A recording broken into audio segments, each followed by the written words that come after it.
penetapan pengadilan. Emangnya singkong dicabut-cabut diminta hentikan? Hah? Yang bener aja lah, sudah 8 bulan, berapa bulan ini kita lakukan penyidikan. Hadir sebagai saksi ahli pertama dari pihak penggugat, Roy Suryo memaparkan hasil analisa dan penelitiannya soal ijazah Jokowi. Di awal sidang, kuasa hukum Jokowi YB Irfan keberatan dengan dua saksi ahli yaitu Roy Suryo dan Rismond Sianipar. Alasannya, kedua saksi ahli merupakan tersangka dalam kasus yang terkait dengan ijazah Jokowi. Sebagai balasan, Roy pun menolak menjawab pertanyaan yang diajukan kuasa hukum Jokowi. Apakah saudara pernah untuk melakukan wawancara terhadap dekan Fakultas Kehutanan? Apa maksud pertanyaan ini? Bapak kan keberatan dengan kehadiran saya. Kalau Bapak masih menanyakan kepada saya, apa gunanya jawaban saya? Bapak kan keberatan. Saya jelek-jelek begini sudah sering hadir di persidangan, Bapak. Tak jauh berbeda dengan keterangannya di berbagai kesempatan, dalam sidang Citizen Lawsuit di Solo, Roy kembali memaparkan soal adanya perbedaan mencolok pada 2 lembar kertas dalam 1 bundel skripsi. Saat konvers hari Senin lalu, Roy menjelaskan jika lembar di sisi kanan tampak lebih kusam dan diperkirakan telah berusia sekitar 40 tahun. Sementara lembar lainnya terlihat berbeda kondisi fisiknya meski keduanya berada dalam 1 jilid skripsi yang sama. Ini adalah kertas yang sangat indah. Kertas baru. Karena ini sudah dicetak dengan mesin cetak baru. Pakai inkjet ini. Padahal mesin inkjet itu belum ada di tahun 85. Adanya adalah tahun 85 adalah mesin ketik ini. Teman-teman bisa lihat. Kertasnya saja beda. Kertas sebelah kanan sudah kusem atau belawus dalam bahasa daerah. Kertas sebelah kiri masih tampak baru. Dan itu deskripsi yang sama, logis tidak? Selain memaparkan temuan mereka terkait ijazah Jokowi, pihak Roy yang didukung ex-Wakapolri Komjen Purnawirawan Ugroseno kembali mendesak polisi untuk mencabut laporan Jokowi soal dugaan fitnah kepada Roy, Rismond, dan Tifa. Hal ini sebagai buntut dari SP3 yang dikeluarkan untuk Egy Sujana dan Damai Lubis.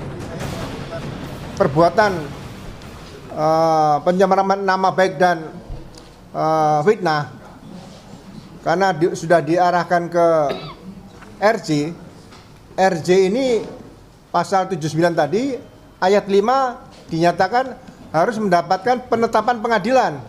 Perbuatan yang dituduhkan kepada 8 orang berarti sudah selesai, tidak akan dilanjutkan lagi. Karena tidak akan mungkin bisa diproses ke kejaksaan ataupun ke pengadilan. Desakan pemberian SP3 dari kubu Roy ini dinilai relawan Jokowi sebagai bentuk putus asa Roy CS menghadapi proses hukum di Polda Metro Jaya. Mereka bahkan menantang agar segala dalil yang disampaikan kubu Roy diajukan lewat pra-peradilan. Emangnya singkong dicabut-cabut diminta hentikan? Hah? Yang bener aja lah, sudah 8 bulan, berapa bulan ini kita lakukan penyidikan. Jadi kan kita lihat ya, yang saya katakan tadi, mereka ini sudah putus asa, sudah desperate untuk itu. Mau mana celah mana lagi untuk kita? Udah suruh prapit aja bang, suruh prapit aja. Kita tantang dari dulu minta tantang prapit. Aja prapit aja lah. Tapi nggak berani mereka prapit. Gak berani juga. Apalagi Bang Refil Harun kan selalu menghindar untuk prapit untuk itu. Prapit kau, prapit kau. Iya. Sebelumnya, kubu Roy juga mencoba upaya hukum ke Mahkamah Konstitusi melalui uji material sejumlah pasal yang membuat mereka jadi tersangka kasus ijazah. Kubu Roy minta agar sebagai peneliti atas ijazah milik mantan pejabat publik tidak dapat dipidana. Dan jauh sebelumnya, kubu Roy juga sudah meminta bantuan Komnas HAM. Mereka bilang ada sejumlah pelanggaran HAM dalam penanganan kasus ijazah di Polda Metro Jaya, seperti penetapan tersangka serta pelimpahan perkara yang dinilai sangat bermasalah, serta pasal-pasal yang dikenakan pada Roy CS yang dinilainya tidak layak. Tim Liputan Kompas TV.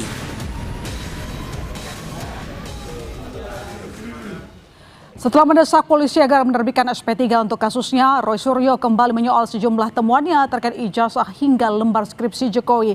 Lalu apa sebenarnya strategi Roy CS menghadapi gugatan Jokowi? Apalagi Jokowi pastikan kasusnya harus sampai ke pengadilan. Benarkah permintaan SP3 karena Roy Suryo sudah putus asa? Kita bahas bersama kuasa hukum Roy Suryo Ahmad Kozinuddin dan Sekjen Projo Freddy Damanik. Selamat petang, Bang Kozinuddin. Selamat petang, Bang Freddy. Selamat petang. Ya, saya ke Bang Kozin dulu. Bang, tadi di PN Solo, Ya. Roy Suryo hadir sebagai saksi ahli penggugat. Betul. Dan di sana juga diterangkan kembali soal perbedaan 2 lembar Betul. skripsi. Seberapa signifikan hal ini terhadap kasus ijazah Jokowi? Ya, kalau kita bicara tentang kasus ijazah palsu itu kan ada 2 hal yang harus kita ungkap dalam proses pembuktian, terutama di persidangan. Pertama soal dokumen itu apakah absah atau tidak, atau asli atau tidak. Yang kedua berkaitan dengan proses akademik yang dilalui apakah sah atau tidak. Nah, dalam konteks proses akademik itu kan tidak mungkin ada ijazah sebelum dia melakukan proses membuat skripsi, dan tidak mungkin ada skripsi yang bermasalah bisa menghasilkan ijazah yang sah. Dan temuan tentang skripsi yang bermasalah ini sangat signifikan untuk mendelegitimasi ijazah yang disebut asli tadi. Kenapa? Karena skripsi tadi memiliki lembaran-lembaran yang berbeda kualitas warnanya, termasuk juga soal tentang tidak adanya tanda tangan. Terlepas bahwa selama ini dibantah, tapi itu suatu anomali dan kontradiksi, karena lazimnya di perguruan tinggi itu skripsi itu ditandatangani, dan lazimnya sebuah dokumen skripsi itu semua lembar ijazah atau lembar, maksud saya halaman skripsinya itu tidak ada perbedaan baik jenis ketikannya maupun warna daripada kertasnya. 2 hal inilah, ada jenis ketikan yang ketikan manual dan ada ketikan yang komputer. Yang kedua juga ada warna dari kertas yang usianya sangat berbeda, makin menegaskan memang ada masalah dalam skripsi. Dan ketika skripsi itu bermasalah, otomatis kita makin meyakini bahwa memang ijazahnya juga bermasalah. Apalagi yang terakhir, ijazah tersebut tidak berani ditunjukkan di Pengadilan Surakarta, kendati sebelumnya Saudara Joko Widodo selalu menyatakan akan siap hadir di pengadilan jika diminta hakim, baik dari ijazah SD, SMP, SMA, bahkan dia siap ya dalam konteks ya untuk PSI, dia siap untuk pergi ke, katakanlah ya, ada 38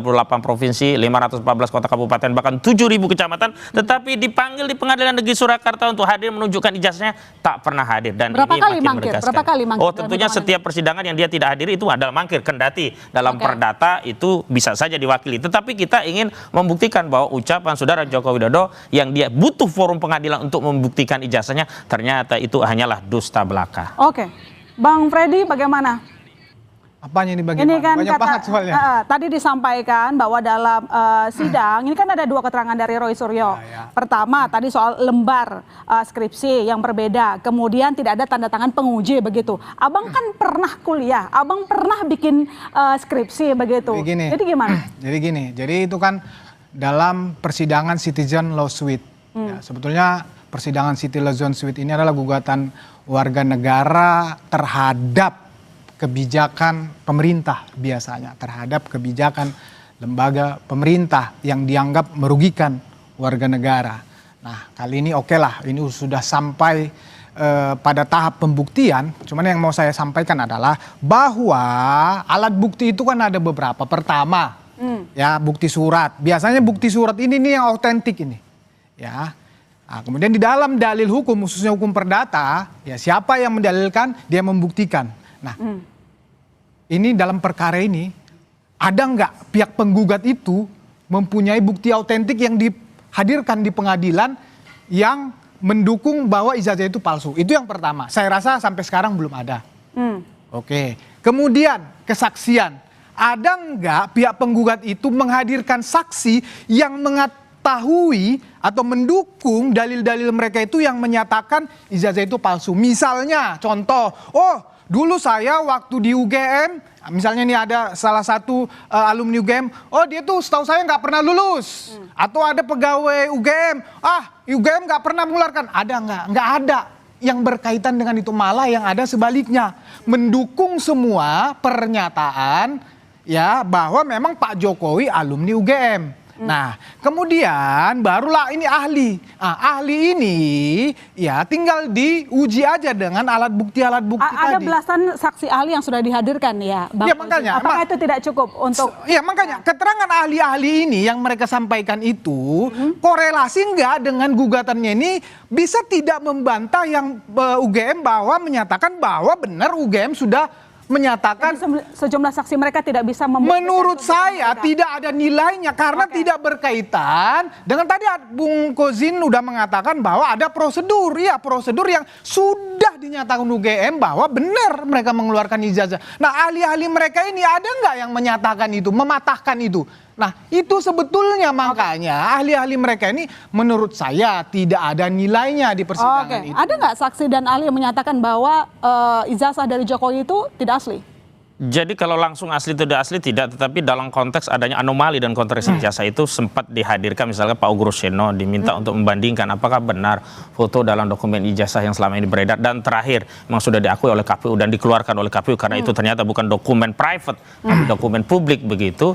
Itu menegaskan memang beda antara wajah yang Pak Jokowi yang dilihat langsung oleh Pak Ugo Ruseno dengan apa yang ada dalam dokumen ijazah. Kan fokusnya di situ. Yang kedua, kalau kita bicara tentang prosedur tahapan tentang di proses akademik saudara Jokowi, justru ketiadaan tanda tangan dan juga perbedaan daripada kertas itu mengkonfirmasi ada masalah akademik proses dari skripsi yang dikeluarkan oleh saudara Joko Widodo dan kenapa ini bisa diloloskan. Tapi kalau kembali kalau kita bicara tentang legitimasi formil dari UGM, memang selama ini UGM tidak pernah persoalan karena memang kami menduga ini bagian dari skenario untuk tetap melegitimasi kendati ada masalah dalam ijazah itu. Karena apa? Kalau istilah orang Jawa itu UGM kebacut. Kebaca itu sudah terlanjur mengakui asli, maka harus dikeluarkan berbagai pernyataan yang mendukung asli. Akhirnya apa? Blunder. Misalkan Profesor Ova Emilia 2 kali menegaskan dalam keterangan resmi melalui YouTube UGM resmi 2 tahun dengan tahun yang sama, tapi tanggal kelulusan Joko Widodo berbeda. Ada yang pertama 5 November 1985, yang kedua 23 Oktober 1985. Ini kan makin membuat masyarakat curiga dan makin meyakini, bahkan apalagi setelah Bon Jovi ya, bongkar jas Jokowi juga telah memenangkan proses sengketa KIP di KIP Pusat yang di sana menyatakan bahwa seluruh dokumen yang dimiliki oleh Joko Widodo berkaitan dengan proses akademiknya itu adalah dokumen publik kecuali beberapa saja yang private seperti nilai nomor induk KTP-nya sama akta kelahiran begitu. Bang Kozin, tapi sepanjang perjalanan kasus lalu kemudian Anda dan klien Anda justru meminta SP3 meski tanpa restoratif justice. Oh, saya tegaskan itu bukan saya ya. Nanti bisa ditanya Bung Refli Harun. Bahkan kami ingin ini sampai ke pengadilan, kami meyakini bukti-bukti yang kami miliki sangat kuat dan sahih untuk membuktikan bahwa dokumen itu bermasalah. SP3 itu maksudnya gimana Bang Kozin? Nah, permintaan SP3 silakan nanti ditanya oleh media kepada Refli Harun karena kami memegang Roy Suryo, Kurniati Royani, Rizal Fadila dan Rustam Effendi dan di dalam pembahasan sama sekali kami tidak meminta adanya SP3.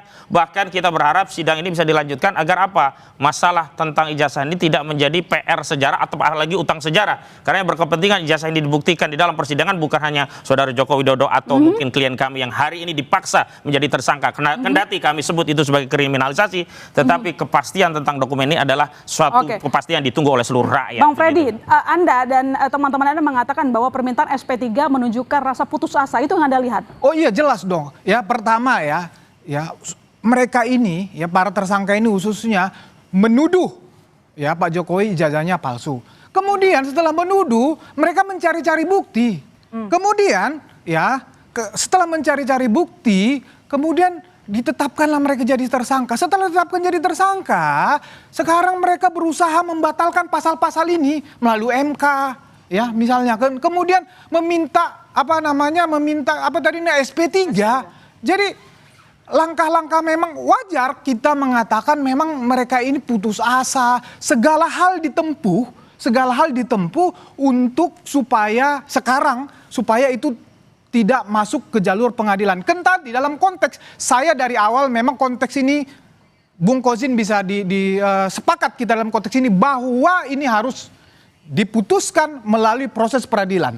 Ya, kalau kami lebih sepakat peradilan pidana. Karena disitulah pembuktian material, nanti semua alat bukti, semua bukti-bukti, semua saksi akan diproses, diperiksa di persidangan, masing-masing pihak bisa men-challenge, publik bisa mengakses semua. Jadi menurut saya memang satu-satunya jalan adalah dibuktikan di pengadilan peradilan umum pidana. Jadi nanti dari situlah maka ini akan terjawab yang saya bilang tujuan hukum tadi, adab kepastian hukum di situ.